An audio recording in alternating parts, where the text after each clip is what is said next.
Hello and welcome to the latest episode of the Boardmasters with me, Chris Mullins. And tonight I just kind of wanted to do a follow up to last week's top 5 things that put me off backing a game with a top 5 things that encourage me to back a game.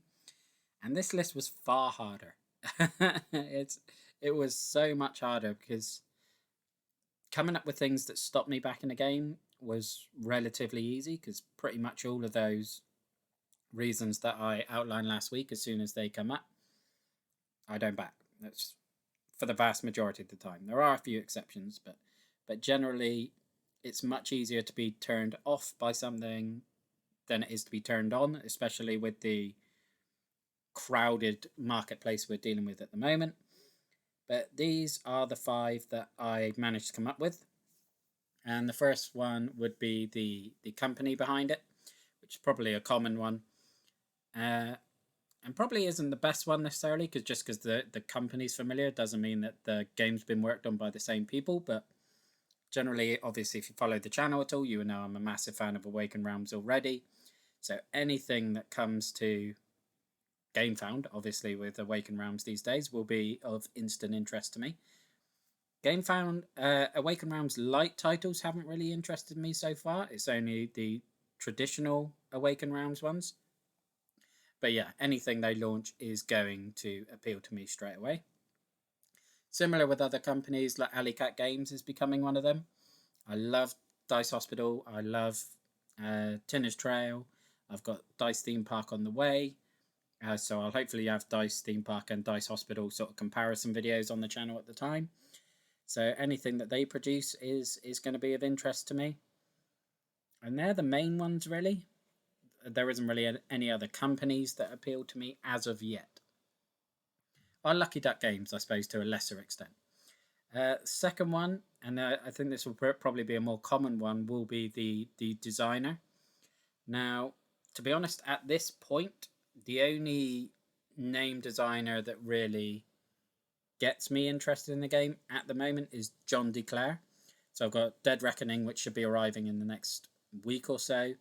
I've just backed Rolling Heights. I really want to get Cubitos or Cubitos. I'm not sure how you pronounce it. So he is definitely one who I'm really intrigued by his games. They always seem to have a different gameplay aspect or gimmick, and that's going to be something that comes up later in the video. I'm familiar with the likes of Lacerda and Rosenberg and things like that, but I haven't played any of their games yet. I'm very tempted to maybe look at late pledging on Mars, but funds are an issue at the minute, I guess, with a few things to pay for. So let's move on to number 3, and I've already kind of touched on number 3 with the John DeClaire segment, and that is kind of a unique gameplay aspect / gimmick that I don't have or haven't seen in my collection so far, like In Too Deep. I'm really loving at the minute, and I hope to have the gameplay up on the channel in a few weeks. That is so different to anything else that I've played and is so unique, and I absolutely adore it for that. And it could be something like, I think Road to Infamy's upcoming Kickstarter is like a 3D globe where you use dry marker pens to draw your plane routes as you're doing the cheapest bucket list journey around the world, I think it is. And the globes probably don't really add anything to the game, but just having them there really appeals to me. Again, doesn't mean I'll necessarily back it. That's why this list was a lot harder, but definitely gets me intrigued when there's something different and something interesting and fun that adds a bit of table presence or a bit of novelty or something. Just something that I don't have at the moment. Number 4 is probably a terrible reason to back a game, and that is going to be the hype. I guess it's a classic FOMO thing, but if a game has got enough hype and enough momentum and the community really seems to be raving about it, then I'm going to jump on it. Ark Nova is one at the minute. Hadn't really heard of it up until mid-January, and then it started appearing everywhere. Love the theme. Gameplay looks really interesting, and so I pre-ordered it straight away.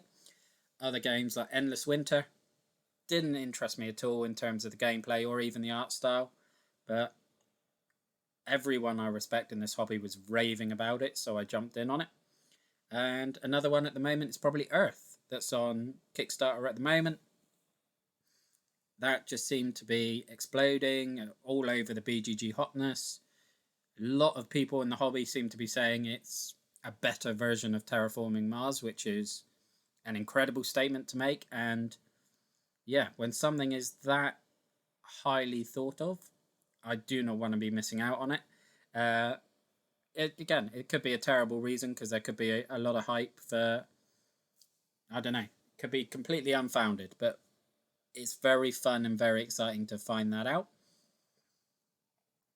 And number 5 is probably one I touched on slightly there, is going to be just the theme, art style and theme, because I rarely back a game because I think I'll like the gameplay.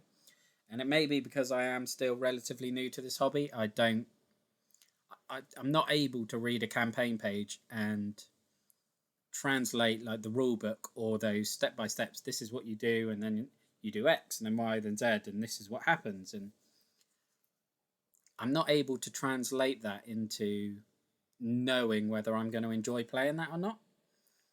And it may well be because there are very, very few games that I've played that I haven't enjoyed. Generally, it's pretty much just sort of abstract games I don't really enjoy. So they're kind of a turn off straight away. But other than that, I'm open to pretty much anything other than, I guess, Social Deduction, which was in my top 5 reasons not to back videos.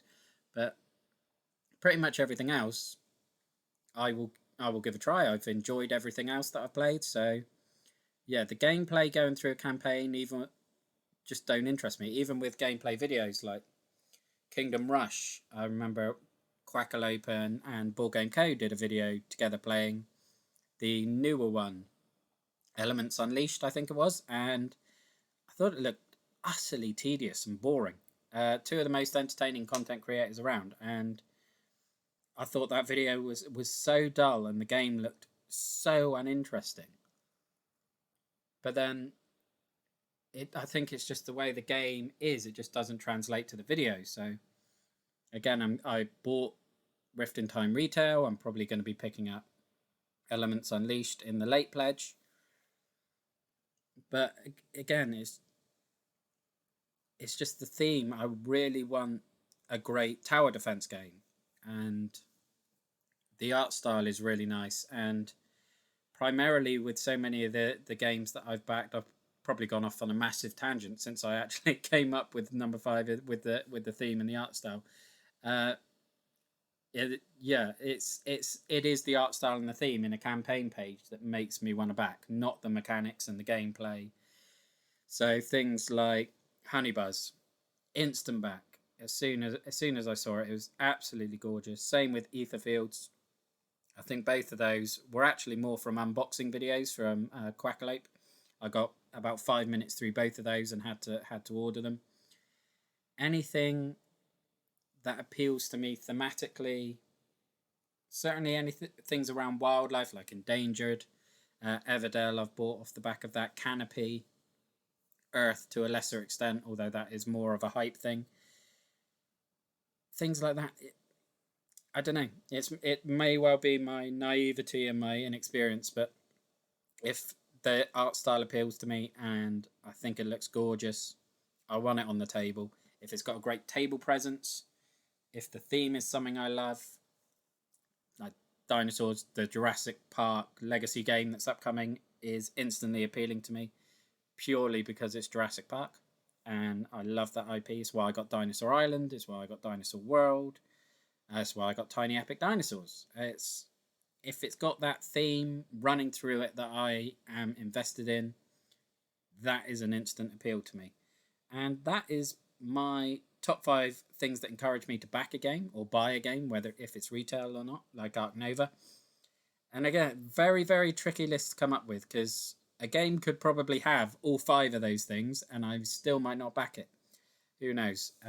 Whereas with the 5 things that turn me off, 1 or more of those will generally guarantee that I won't back it. But that's it for this video. Let me know in the comments below if there's anything that instantly appeals to you about campaigns, what compels you to back things, because I think it's interesting to talk about these sort of things. It's always good fun conversation to have. But that's it for this video. Thank you for watching. Look after yourself, stay safe, and have a good one. Bye bye now.